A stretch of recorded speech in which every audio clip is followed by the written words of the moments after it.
Tom Robinson, 19 years old. His friends called him Speedy. He'd earned the nickname. He always drove too fast, and that's what caused the accident.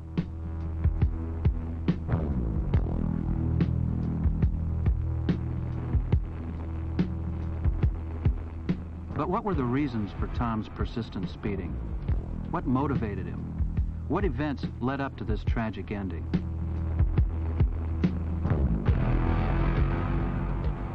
I'm a traffic investigator, and it's my job to uncover the answers to these questions. Besides, I knew him personally, and I liked him. I called on his father first. Mr. Robinson was very cooperative and gave me a frank account of his son's driving history. Before Tom got his own car, Mr. Robinson told me, father and son had frequent arguments about who was going to use the family car.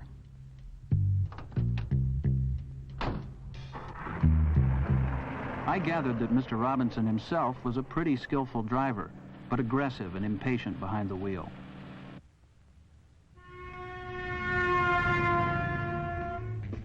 Probably he kept his good driving record only through luck and the courtesy of other more sensible drivers. I wondered how many of Tom's earliest attitudes toward driving and taking chances might have come from watching his own father. Then, with Mr. Robinson's help, Tom had been able to get a car of his own. He acted as if his whole life had led up to this moment. I remember I felt pretty much the same way about my first car. In spite of his own reckless driving habits, Mr. Robinson made it a point to urge his son to drive carefully and to observe all the traffic rules.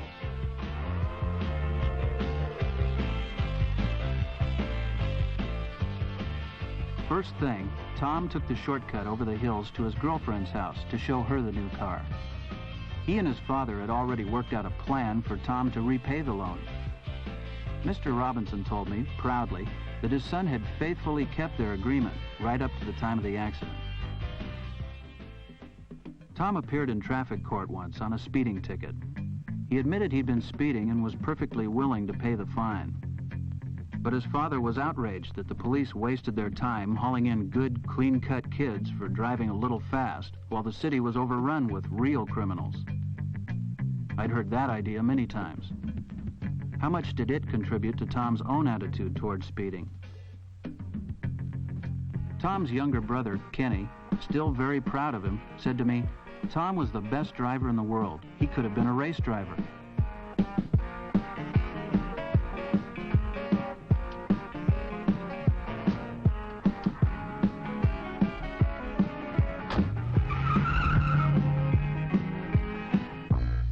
It was pretty clear that this obvious hero worship from his younger brother must have been important to Tom.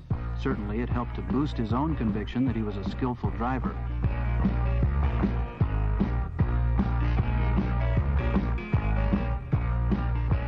Kenny would be old enough to apply for his driver's license in a few weeks. When he told me about the lessons Tom gave him, he made them sound like some of their happiest times together.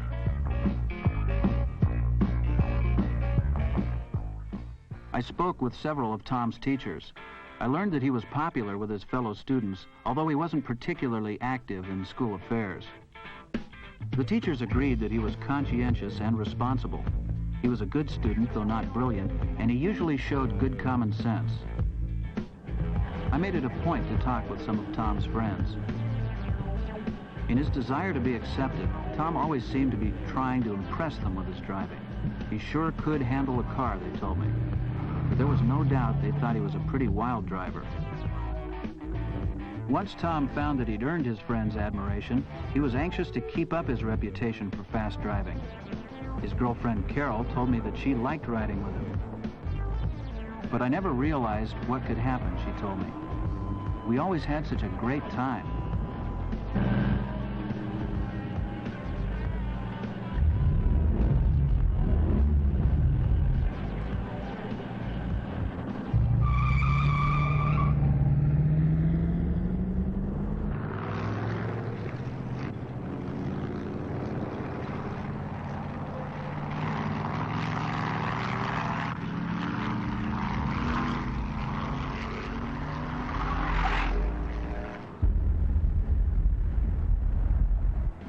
Carol told me that one of Tom's best friends had been badly hurt in an automobile accident and might be permanently crippled. But Tom's attitude seems to have been the usual one. It can't happen to me. And his reckless speeding continued. His confidence in his own skill at the wheel increased, and he grew more and more impatient with anyone who got in his way. He took more chances than ever.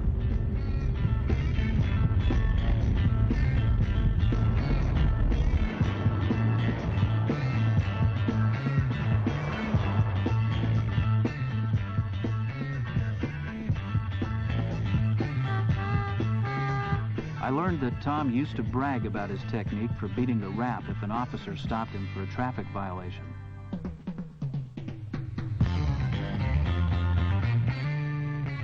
His trick was always to be very pleasant and polite, to say he was sorry for what he'd done, and to agree with everything the officer said. On minor violations, it seems to have worked. He'd actually been stopped several times and let go with a warning.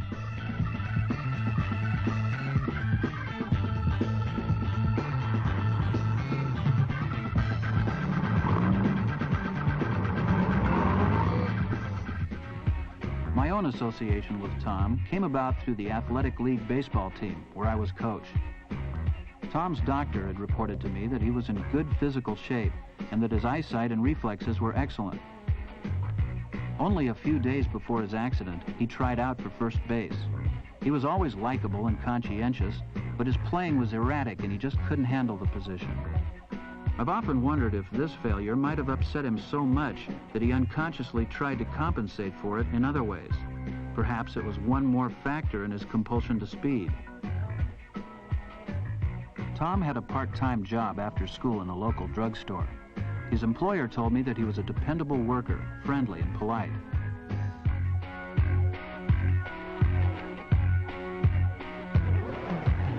The pharmacist also told me that the day before the accident, Tom had asked for a raise. He had had to turn him down. Tom seemed unusually disappointed, he thought. He needed the extra money for his car insurance. Then, the following day, Tom drove Carol home after school and headed over the hills again on his way to work.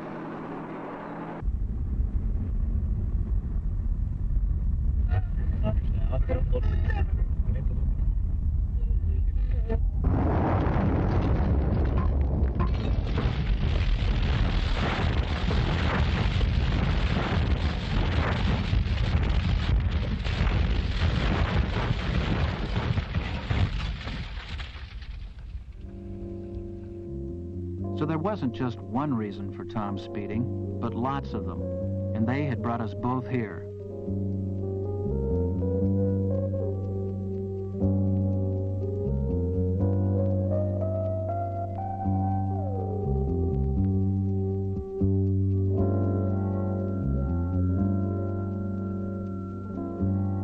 His early difficulties with his father over the use of the family car might have caused him to think of it as a symbol of adult superiority.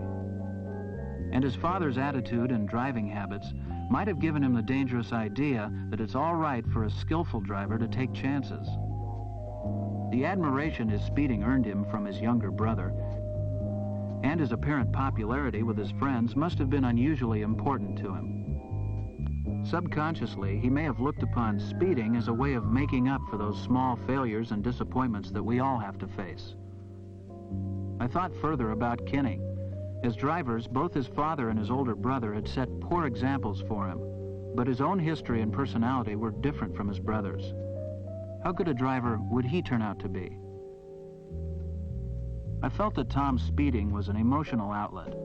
He was probably compensating for feelings of insecurity and inferiority.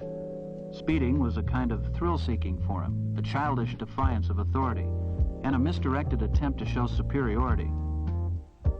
These were surely some of the reasons for Tom's compulsion to speed. There may have been others. If there were, he took them with him.